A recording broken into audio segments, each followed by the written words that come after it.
পেশেন্টের অবস্থা খুবই ক্রিটিক্যাল। ডক্টর কোথায়? স্যার, আমরা তো একটা ডক্টর নিয়ে এসেছি। তোমরা কি পাগল? ডক্টর জিয়ানজাংকুক কোথায়? সে ছাড়া আর কেউ অপারেশন ভালোভাবে করতে পারবে না। স্যার, আমরা তাকেই ডেকেছি। তখনই জংকুক কেবিনের মধ্যে প্রবেশ করে আর অপারেশন শুরু করে দেয়। এরপরে অপারেশন শেষে ডক্টর যখন বাইরে আসে তখন, ডক্টর, তোমার বাবা এখন কেমন আছে? হ্যাঁ, তোমার বাবা এখন আপাতত সেটেল হয়েছে। Thank you doctor, thank you so much. আরে আমাকে ধন্যবাদ দিও না, পারো তো ডক্টর জিয়ন জংকুককে গিয়ে ধন্যবাদটা দিয়ে এসো, কারণ সেই তো তোমার বাবার অপারেশনটা করেছে। ডক্টর জিয়ন জংকুক কোথায়? সে কেবিনের ভিতরেই আছে। তারপর তে কেবিনের ভিতরে যায়। থ্যাংক ইউ ডক্টর, আপনাকে অনেক অনেক ধন্যবাদ আমার বাবার এত সুন্দর করে সেফলি অপারেশনটা করার জন্য। আমি যে আপনাকে কি বলে ধন্যবাদ দেবো আমার জানার বাহিরে। অনেক অনেক। আরে না না, এটা তো আমার কর্তব্য ছিল একজন। এদিকে তে জঙ্কুকের হ্যান্ডসামনেস দেখে একেবারে হা করে তাকিয়েছিল একদম পলকহীন দৃষ্টিতে। আসলে এই যে লোকটার অপারেশন হলো, তার নাম হচ্ছে কিম নামজুন। আর এই যে তে, এ হচ্ছে তার একমাত্র মেয়ে। আর কিম নামজুনের একটি বড় রোগ ধরা পড়েছিল, টিউমার। আর আজকে তার অপারেশন হলো। আর এই যে তোমরা জিয়ন জংকুককে দেখছো, এ হচ্ছে এই হাসপাতালেরই অনেক বড় একজন নামকরা ডাক্তার। আর সে এতটাই হ্যান্ডসাম যে হসপিটালের সমস্ত মেয়ে ডক্টর ও নার্সদের ক্রাশ, ক্রাশ বললে ভুল হবে, মানে একেবারে পাগল তার প্রতি। এরপর জঙ্কুক ওখান থেকে চলে যায়। বাপরে বাপ, এক্ষুনি তো আমার হাতটা খুলে বেরিয়ে যেত। হ্যান্ডসাম! আমি তো পুরো প্রথম দেখাই তার প্রেমে পড়ে গেলাম। এবার আরে ধুর, প্রেমে পড়ে গেছি বললে হবে? সে কি সিঙ্গেল নাকি তার বিয়ে হয়ে গেছে? আমি তো কিছুই জানি না। আর তবে তাকে দেখে তো অল্প বয়সী মনে হচ্ছে, মনে হয় না তার বিয়ে হয়েছে। সে যাই হোক, আমারও তো জেনে লাভ নেই। এরপর তে ওখান থেকে বাড়ি ফিরে আসে। তে বাড়ি ফিরে খাবার খেয়ে তার রুমে গিয়ে বসে, কিন্তু তার শুধু শুধু জঙ্কুকের মুখটা তার সামনে ভেসে ভেসে উঠছিল। তে এই চাচাতো বোন জিমিন তাকে দেখে বলল, সেই হসপিটাল থেকে আসার পর তখন থেকে তুই এইভাবে বসে আছিস আর কি যেন ভাবতেছিস। চাচুর তো পারফেক্ট ভাবে অপারেশনটা কমপ্লিট হয়েছে। না রে, ওটা না। তাহলে কি, কি নিয়ে ভাবছিস এত? আমাকে বল। তখন থেকেই দেখছি শুধু এমন বসে আছে, কোনো কথা বলছে না। আসলে জিমি না, তুই জানিস আমি না ওই হসপিটালের একটা ডক্টরের প্রেমে পড়ে গেছি। কি, কি বলিস তুই এসব? এটা কি সত্যি? আমার তো বিশ্বাসই হচ্ছে না। সত্যি জিমিন, না তুই জানিস না সে যে কি হ্যান্ডসাম। আমি ওর দিকে একবার হা করে তাকিয়েছিলাম, কিন্তু সে যাই হোক, সে তো আমার দিকে ফিরেও তাকায়নি। হ্যাঁ, কেমন ছেলে সে যে কিনা তোর দিকে ফিরে তাকায়নি? আমি কালই হসপিটালে যাব আর গিয়ে ওই ছেলেটাকে দেখবো যে কিনা কেমন সে। ঠিক আছে, তুই কাল যাস। সকালে জিমিন হসপিটালে যায় এবং গিয়ে নামজুনের পাশে গিয়ে বসে আর বলে, চাচা তুমি কেমন আছো এখন? তোমার শরীর ঠিক আছে তো? আমি এখন অনেকটাই সুস্থ আছি মা, তুই কেমন আছিস? আমিও ভালো আছি। এম, এই তো শোন, আমি না আর কয়েকদিনের মধ্যেই ব্যাঙ্গালোরে চলে যাব। সুগা আসবে আমাকে নিয়ে যেতে।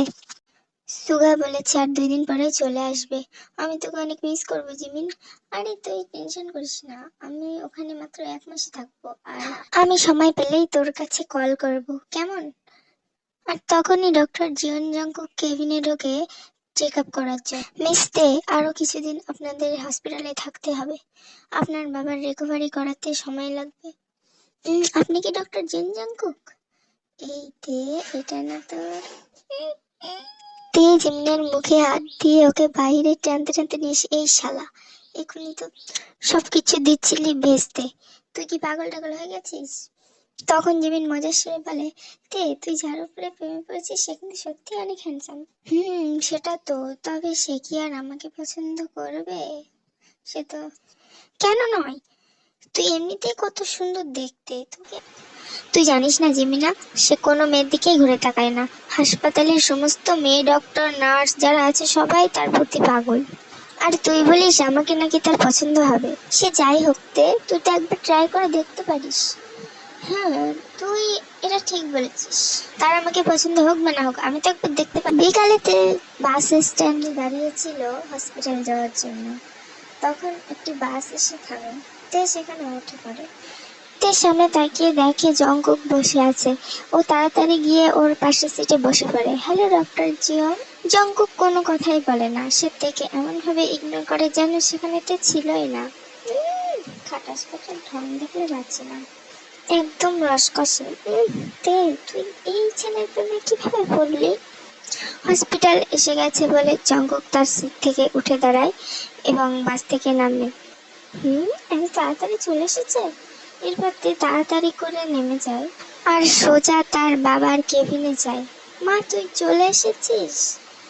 চল তো মা, আমাকে একটু ধর তো, আমি একটু হাঁটতে যাব, আমাকে নিয়ে চল না। আচ্ছা বাবা, চলো। এরপর তে নামজনের হাত ধরে নিয়ে যায় হাঁটতে হসপিটালের যে গার্ডেন ছিল সেখানে। তারা তাদের নিজেদের মতো হেঁটে চলেছিল। একজোড়া তীক্ষ্ণ চোখ তাদের দিকে তাকিয়েছিল। এইদিকে এটা তারা টেরও পেল না। কিছুক্ষণ হাঁটার পর তে তার বাবাকে নিয়ে যায় তার কেবিনে এবং তাকে সেখানে রেখে খুঁজতে থাকে জঙ্কুককে। সে জঙ্কুককে খুঁজেও পায় একটি ছোট্ট ফাঁকা রুমে। সে আস্তে করে দরজাটা খুলে সামনে তাকিয়ে দেখে ডক্টর জিয়ন কি যেন কাজ করছে তার নিজস্ব ল্যাপটপে।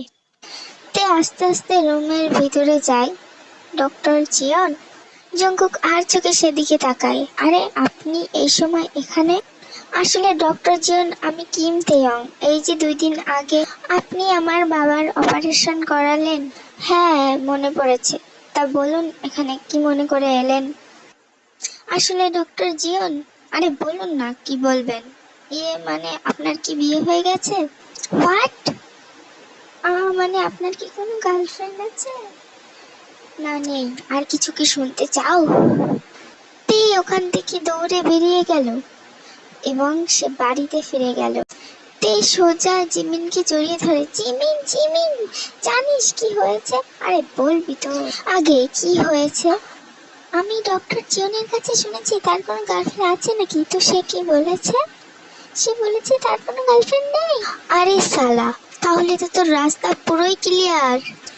হ্যাঁ জিমিনা, কিন্তু প্রবলেম হচ্ছে ডক্টর জিয়ন তো সে কোনো মেয়েকে পছন্দ করে না আর অনেক রুড। তবে সে যাই হোক, আমি তো তাকে আমার করেই ছাড়বো যতদিন না পর্যন্ত সে আমার হচ্ছে। পরের দিন সকালে তে হসপিটালে যায় এবং তার বাবার সঙ্গে দেখা করে। এরপর তে জঙ্কুকে খুঁজতে থাকে এবং তে জঙ্কুকের সেই ছোট্ট কেবিনটাতেও যায়। তবে তে সেখানে তাকে খুঁজে পায় না এবং তে আপসেট হয়ে একটু সাইডে গিয়ে দাঁড়ায়। হঠাৎ করে তে চোখ যায় নিচের দিকে। তে দেখে জঙ্কুক তার একজন ডক্টর ফ্রেন্ডের সঙ্গে হাসপাতালের গেট দিয়ে ভিতরে প্রবেশ করছে। তখনই তে জঙ্কুকের সেই পার্সোনাল কেবিনের ভিতরে চলে যায়। জঙ্কুক কেবিনের মধ্যে প্রবেশ করে এবং তার হাতে থাকা ব্যাগটি টেবিলে রেখে যখনই পিছে ফিরে তাকায়, তখনই তীরকে দেখে অবাক হয়ে বলে, আরে তুমি, তাও এত সকালে এখানে কি করছো? কেন, এখানে কি আসা যেতে পারে না? না, আসা যেতে পারে না। এটা আমার পার্সোনাল কেবিন, এখানে শুধু আমি আসি, এখানে আমি কাউকে অ্যালাউ করি না। বুঝতে পেরেছো তুমি? অমন করছেন কেন ডক্টর জিয়ন? আমি একটু পরেই চলে যাব এখান থেকে। আমি তো শুধু আপনার সঙ্গে দেখা করতে এসেছিলাম। তো দেখা হয়ে যাচ্ছে আমায়, এবার যান এখান থেকে। আপনি সবসময় এমন করেন কেন? সবসময় আমার সঙ্গে বাজে ব্যবহার করেন, আমাকে ইগনোর করেন। শোনো মেয়ে, তোমাদের এইসব ন্যাকামো আমার একদমই পছন্দ নয়। এই আপনি চুপ করুন তো। সেই তখন থেকে বলছেন আমার এটা পছন্দ না, ওটা পছন্দ না। আপনি নিজেকে কি ভাবেন, হিরো? তখনই জঙ্কুক তের দিকে এগোতে বলে, আমি নিজেকে ভিলেন ভাবি, কোনো হিরো টিরো নয়। জঙ্কুকের এই রূপ দেখে তে অনেক বেশি ভয় পেয়ে যায় আর ওখান থেকে দৌড়ে পালিয়ে যায়। জঙ্কুক বাঁকা হাসে আর বলে, মেয়ে, তুমি বুঝতে পারছো না কোন ফাঁদে পা দিতে চলেছো।